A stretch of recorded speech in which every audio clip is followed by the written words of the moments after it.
조금은 생소할 수 있는 룻기가 이제 사사 시대의 그런 혼란기 속에서 왕이 세워지는 이제 사무엘 이제 상하 거기로 그 중간에 룻기가 끼어 있거든요. 그러니까 이게 왜 끼어져 있을까 우리는 잠깐 또 살펴보기를 원합니다. 페이지 121페이지 요점을 보면은 룻기도 마찬가지로 역사서고요.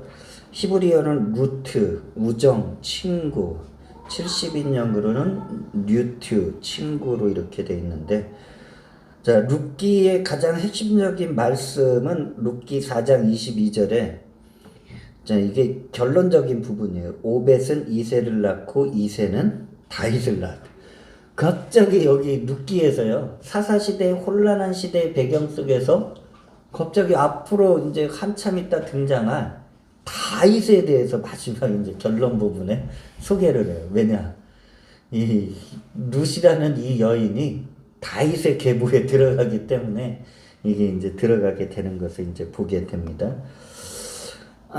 기록자는 미상이에요. 알 수가 없는데 이제 유대 전승에 따르면 사무엘로 이제 추정을 하고 있고요. 약 주전 1010년에서 970년 사이에 기록 목적 무엇이냐? 이스라엘 백성들만 구원을 받는 것이 아니라 이방인들, 오늘날의 우리들도 마찬가지지만 이방인들도 구원을 받아 하나님의 백성이 될 수 있다라는 것을 놀라운 믿음의 메시지를 줘요. 그리고 하나님은 이스라엘뿐만이 아닌 모든 민족들의 하나님이 되심을 룻기를 통해서 소개해 주셔요. 그러니까 이스라엘 백성들이 작게 생각하면 안 되고 우리들도 우리는 이방인들이니까 하나님과 별개다라고 생각할 수 없는 부분을 말씀해 주고 있어요. 특징, 여성의 활약상인 에스더와 같이 룻이 이제 주인공으로 여기서 성경에 신앙의 활약상을 이제 기록하고 가난한 자들을 보호하는 제도, 조금 생소하겠지만 기업, 땅 무르기, 그 다음에 계대 결혼법. 오늘날에는 이런 법이 없겠지만은 유대 사회에서는 이것이 하나님이 정해신 법이 있어요. 그래서 보아스라는 인물을 통해서 기업 무르기는 이제 앞으로 신약 시대 예수 그리스도의 인류 구속을 예표하는 일을 이제 보여준다. 그 이방 여인 룻은 다윗의 혈통으로 들어가는, 그러니까 도저히 들어갈 수 없는 신분이 하나님의 은혜로 들어가게 된다. 내용분에는 페이지 122페이지를 보면은 전체 4장인데 85절로 구성되어 있고요. 전체적인 주제는 룻의 신앙과 변함없는 사랑의 승리로 이제 기록되어 있습니다. 룻의 신앙과 변함없는 사랑의 승리 이제 보면 첫째 룻과 나오미의 귀향, 이제 이스라엘 땅으로의 귀향을 이제 뜻합니다. 배경을 한번 먼저 보면은 룻기의 배경은 앞서 말씀드렸다시피 영적 도덕적 타락이 심한 사사시대의 배경이에요. 그러니까 자기 소견대로 살아갔던 시대. 이때 유다 땅에 살고 있었던 엘리멜렉과 나오미 부부가 그 이스라엘 땅에 기근이 심하니까 하나님을 모르는 모압 땅으로 이주를 해서 가요. 그때 같이 두 아들 말론과 기련도 갔는데 거기에서 덜컥 이제 하나님을 믿지 않는 이방 여인들과 결혼해요.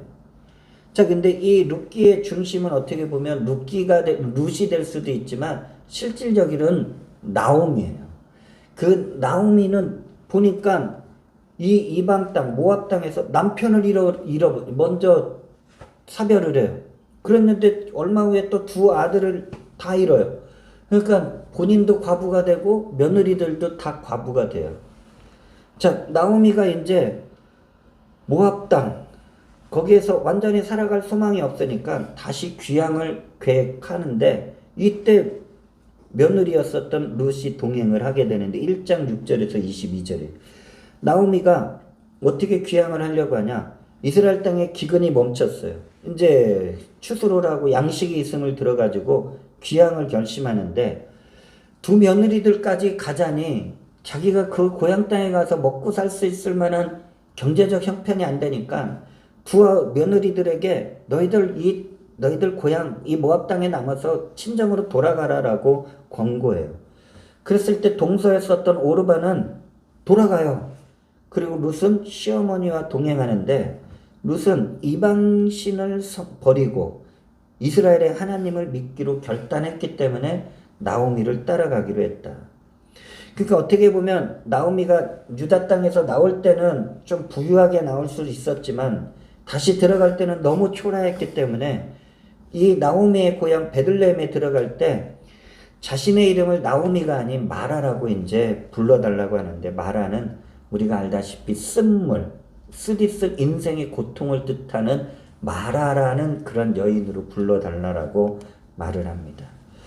자, 두 번째, 룻의 헌신적인 공양. 룻이 이제 나오미 시어머니를 따라왔지만 젊었으니까 며느리로서 이제 또 나이가 많은 나오미를 공양해야 돼요. 그래서 들에 나가서 떨어진 이삭을 줍는 거예요. 자기 땅이 없었기 때문에 이삭을 주어서 나오미를 공양하는 룻의 모습이 나오는데, 이 장에 룻이 나오미의 친족 보아스의 밭에서 이삭을 줍게 돼요. 그런데 보아스가 자세히 보니까 이삭을 줍는 룻을 보고 알아보니까 자기 친족 나오미의 며느리인데 이방 여인인데도 효성이 지극한 것을 알게 돼요.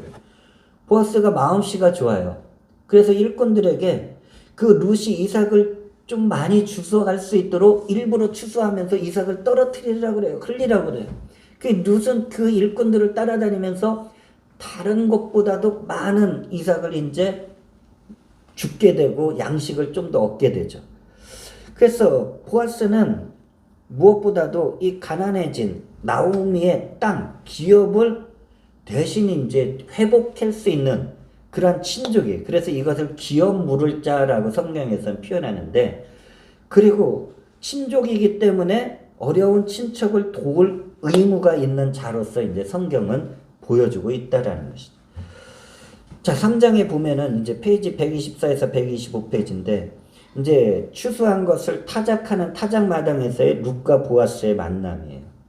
나오미가 이제 계획을 세워요. 자, 나오미는 보아스라는 친족의 밭에 가서 이삭 주워오는 것을 룻을 통해서 알게 되고, 나오미가 생각한 건 자신의 아내를 생각한 것이 아니고 며느리의 삶을 생각한 거예요. 그래서 룻이 안식할 곳이 생기기를 원하는데, 이것은 룻이 이제 새로운 가정을 얻을 수 있기를 바라는 시어머니의 마음이었어요. 그래서 친족 보아스의 타작마당에서 하룻밤을 지낼 것을 허락해 주는 거예요. 이 외간 남자하고 이게 하룻밤을 지낸다는 것은 이거는 쉬운 일이 아닌데, 나오미는 룻이 평생 과부로 살아가면 안 된다는 것을 그는 알고 있었기 때문에 룻에게 보아스와 하룻밤을 지낼 것을 허락했다는 거예요.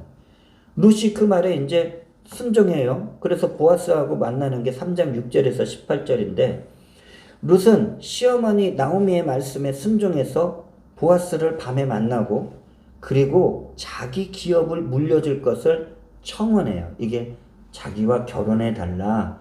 이게 나오미 시어머니의 허락을 받았기 때문에 이 친족에게 결혼 신청을 할 수 있게 되었다는.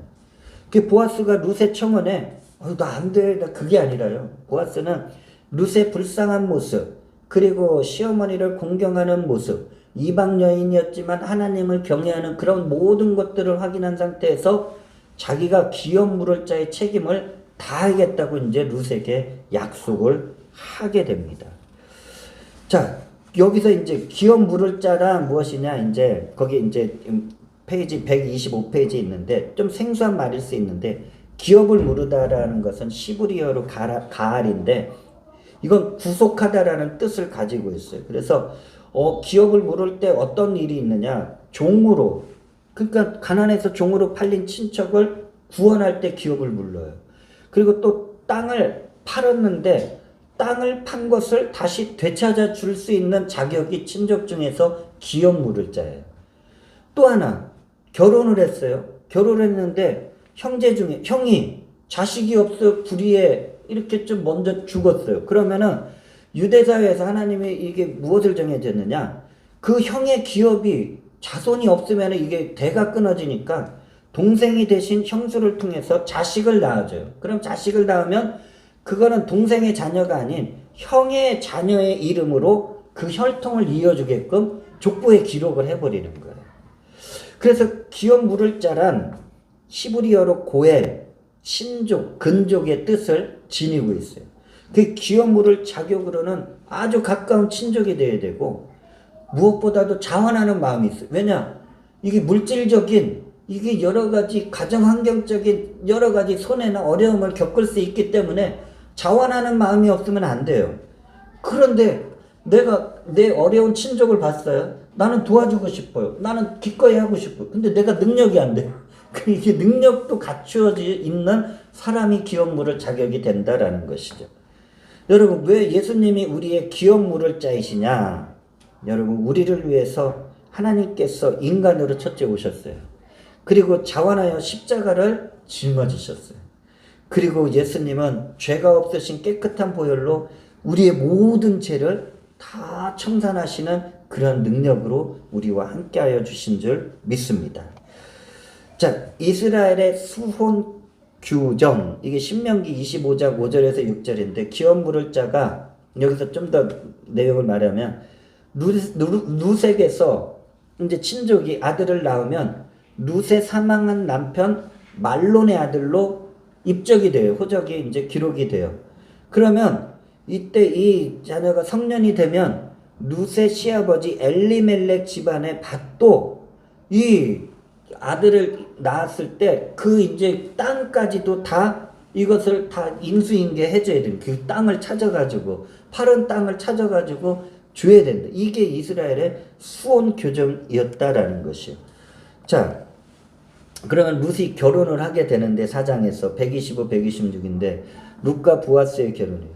자, 룻과 이제 보아스는 기업 물을 자로 약속을 했어요. 그러니까 보아스가 해야 될 일은 이때 당시 성문은 이제 재판하는 곳을 의미를 하고 있어요. 그래서 장로들을 청해요. 장로들은 증인의 역할을 감당하는데 그들을 청해서 기업 물을 일을 내가 나오미 집안의 이 룻이라는 여인을 통해서 기업을 물러주겠다. 내가 그 자격을 갖추겠다라고 해서 이제 신청을 해요.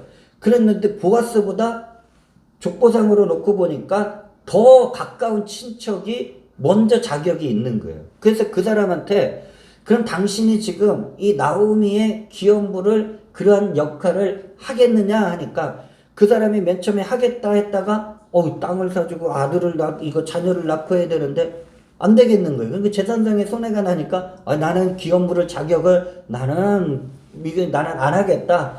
그러니까 이제 보아스가 두 번째 자격이 돼서 자기가 그 일을 하겠다라고 한 겁니다. 그래서 기업물을 권리와 책임을 이행해서 룻과 보아스가 결혼을 해요.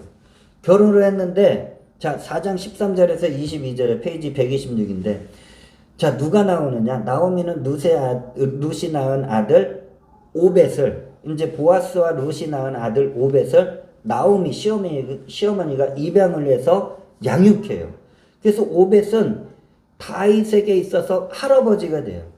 이 이방 여인 룻기의 결말은 그러면서 다윗을 소개하면서 맺는 거예요. 앞으로 누가 나올 거냐? 이 이방 여인의 믿음을 통해서 다윗이 앞으로 태어나는데 그것을 미리 어떻게 보면 예고편식으로 룻기를 통해서 나타나는데 룻은 또 신약의 예수님의 혈통에 들어가요. 마태복음 1장의 족보를 딱 보면은 룻이 들어가요. 룻이 들어가면서 하나님의 혈통으로 이제 들어가요. 그리고 우리가 예수를 믿는다라는 것은 하나님의 혈통에 이게 딱 들어간다. 하나님의 생명책에 기록된다. 이것은 영원히 지어지지 않아요. 내가 포기하지 않는. 그렇기 때문에 룻기를 통해 가지고 하나님은 모든 이방인들에게도 구원을 베푸시고 그리고 하나님의 그 모든 인류의 구속사역, 죄를 다 청산하시기 위한 구속사역을 이스라엘 백성들을 통해서 유다 지파의 다윗을 통해서 또 하나하나 이루어 나가는 일들을 역사서를 통해서 계속해서 우리에게 증거하게 되는 줄 믿습니다.